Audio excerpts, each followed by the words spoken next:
संजीव नाम के व्यक्ति की शादी अरेंज मैरिज के तौर पर शालिनी से हुई थी। दोनों की शादी अरेंज मैरिज होने के कारण वे दोनों एक दूसरे को पहले से नहीं जानते थे। शादी के बाद दोनों एक दूसरे को जानने पहचानना शुरू करते हैं। कुछ ही दिनों में दोनों एक दूसरे को अच्छी तरह से जल्दी ही पहचानने लगते थे। जब दोनों में अच्छी तरह से पहचान हुई तो दोनों एक दूसरे को समझने लगे थे, लेकिन संजीव को लग रहा था कि उसे एक बेहतर ही पत्नी मिली है, क्योंकि उसे पूरी तरह से समझने के बाद उसे समझ में आ गया था कि लव मैरिज करना कोई ज़रूरी नहीं है। अरेंज मैरिज में भी अच्छी पत्नी मिल जाती हैं। दोनों की नई नई शादी हुई थी, इसी कारण से दोनों एक दूसरे को अच्छी तरह से समय देते थे। उसके बाद दोनों एक दूसरे के काम में हाथ बटाया करते थे। दोनों पति पत्नियों में खूब ज़्यादा प्यार होने लगा था। अब उसकी पत्नी भी संजीव को समझ गई थी और उसे किसी भी प्रकार का कोई काम या किसी प्रकार की कोई सामान ज़रूरत पड़ने से पहले ही उसकी पत्नी उसके सामने हाजिर कर देती थी। एक दिन संजीव अपने घर अपने दोस्त सूरज को अचानक से दावत पर बुला लाया था और शालिनी के प्यार देखकर सूरज बोल उठा, तुमने तो अरेंज मैरिज की है, लेकिन तुम्हारी पत्नी बहुत अच्छी है, तुम्हारा बहुत ज़्यादा ख्याल रखती है और तुम दोनों भी अच्छी तरह से अपना काम कर रहे हो। तुम्हारी पत्नी तो बहुत ज़्यादा खूबसूरत है और हर काम में तुम्हारा बहुत ज़्यादा ध्यान रखती है। तुम बहुत ज़्यादा खुशकिस्मत हो जो तुम्हें अरेंज मैरिज के होने के बावजूद भी तुम्हें इतनी अच्छी पत्नी मिली है।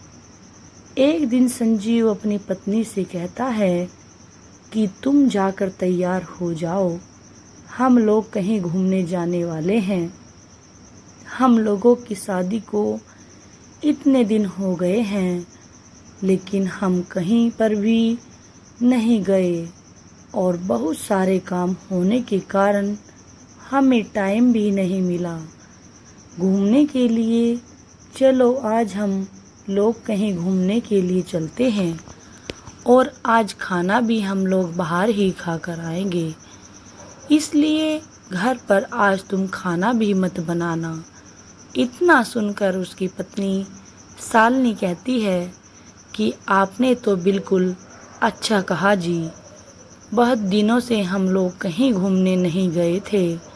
अच्छा हुआ आज आपने बोल दिया, हम लोगों का मन नहीं लग रहा था। चलो संजीव जी, हम दोनों कहीं घूम कर आते हैं।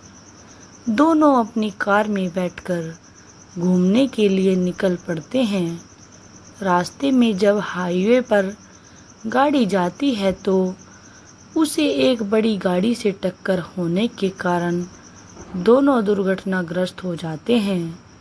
संजीव को जब होश आ जाता है तो वह देखता है कि हॉस्पिटल में था। जैसे ही उसे उसकी पत्नी उसके पास नहीं दिखती है तो वह अपनी पत्नी को ढूंढने लगता है।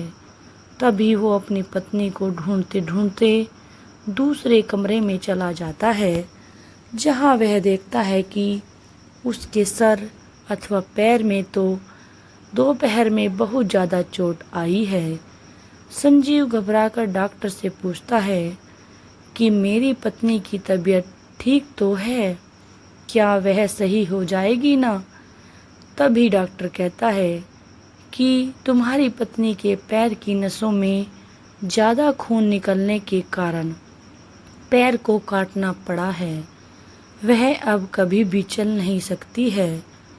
इतना सुनते ही शालिनी की आंखों में आंसू आ जाते हैं और कहती है कि मैं तो आपके ऊपर अब पूरी उम्र के लिए बोझ बन गई हूँ जी। उसके बाद संजीव कहता है कि ऐसा कोई बात नहीं, इतने दिनों में तुमने मेरा इतना ख्याल रखा था, अब मेरा फर्ज भी तो बनता है कि मैं भी तुम्हारा ख्याल रखूँगा।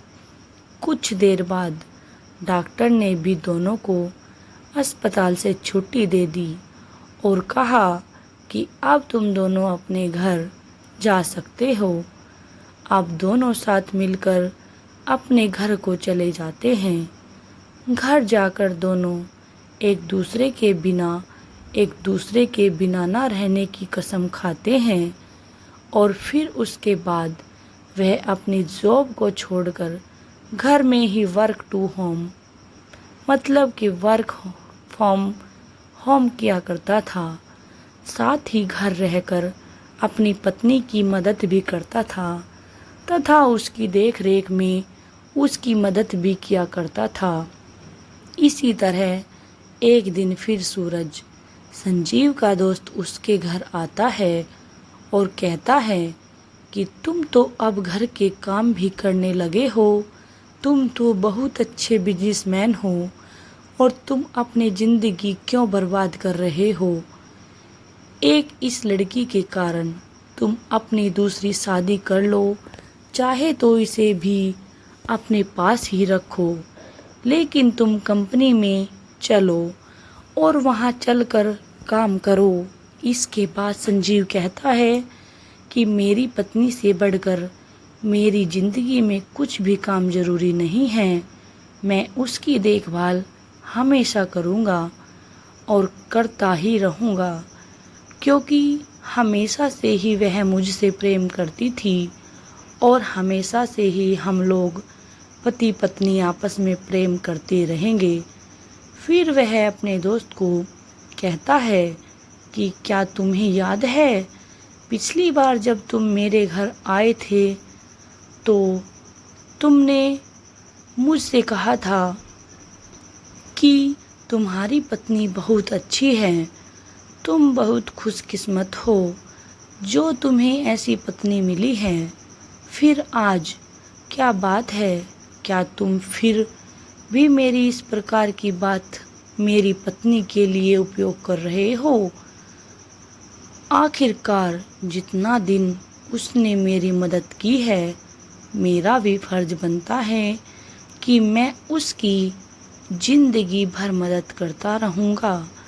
इतना सुनते ही पीछे से उसकी पत्नी भगवान से प्रार्थना करती रहती है कि भगवान, आपने मुझे इतना अच्छा पति दिया है कि मैं इसका शुक्रिया अदा कैसे करूँगी आपको, और वह सदा के लिए एक दूसरे से प्रेम करते रहें और अपनी ज़िंदगी को आगे बनाते रहें।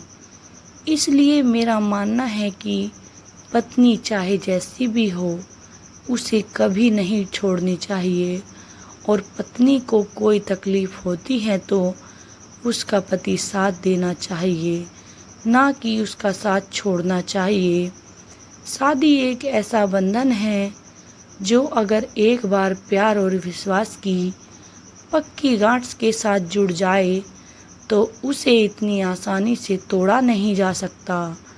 इसलिए आप सब भी अपने साथी के साथ सुख दुख में हमेशा निडर होकर खड़े रहें, ताकि आप सब के रिश्ते को भी सूरज जैसा इंसान ना तोड़ सके। दोस्तों, आज की हमारी ये वीडियो कैसी लगी कमेंट बॉक्स में लिखकर ज़रूर बताएं, और अगर आप हमारे चैनल पर नए हैं तो आप हमारे चैनल को सब्सक्राइब करके बेल आई नोटिफिकेशन को ऑल पर सेट कर लें, ताकि हमारी आने वाली हर नई वीडियो का नोटिफिकेशन सबसे पहले आप सबको मिल सके। दोस्तों, वीडियो देखने के लिए धन्यवाद। दोस्तों, कल फिर मिलते हैं एक नई वीडियो के साथ, एक नई कहानी के साथ। तब तक के लिए जय श्री श्याम। दोस्तों, अपना ख्याल रखना और हमें ऐसे ही प्यार देते रहना, ऐसे ही सपोर्ट करते रहना। दोस्तों, हम आपको नई नई कहानियाँ सुनाते रहेंगे। तो दोस्तों मिलते हैं नेक्स्ट वीडियो में, तब तक के लिए धन्यवाद। गुड बाय दोस्तों।